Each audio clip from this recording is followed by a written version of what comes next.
peut-être que c'est légal, mais est-ce que c'est moral? C'est sûr que c'était pas mal plus festif derrière moi il y a quelques jours, alors qu'on était en plein cœur du Festival d'été de Québec.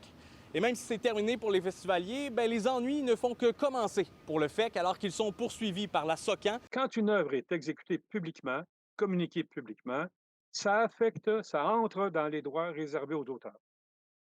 Au Festival d'été de Québec, je ne sais pas s'il y a de la retransmission, possiblement, il y a peut-être de la captation. Il y a des droits d'auteur payables à la fois pour des captations et aussi pour la communication publique ou le fait que l'œuvre est jouée sur une scène. Donc, c'est la base de la rémunération d'un auteur.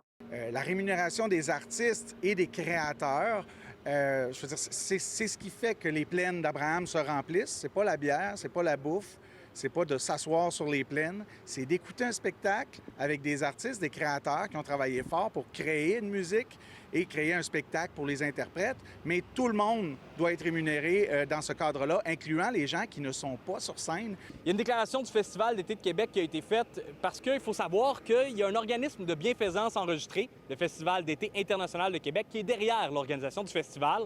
Et c'est la défense du FEC.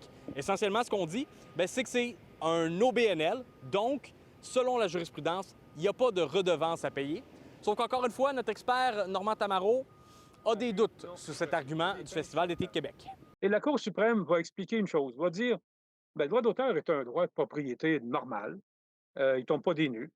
Pourquoi un auteur ne devrait pas être payé juste parce qu'il y aurait le prétexte du sans but lucratif? Donc, la question qui se pose, c'est est-ce qu'au Festival d'été de Québec, les gens sont non payés? Est-ce que la direction travaille gratuitement? Ou c'est simplement aux auteurs-compositeurs que l'on demande d'être gratuits? On se range derrière un statut légal, même si le festival a des zones VIP, une zone or, signature.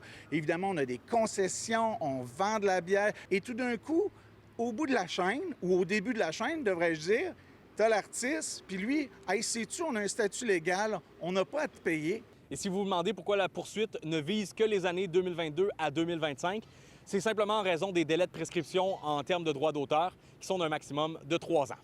À Québec, Félix-Antoine Audet pour Nouveau Info.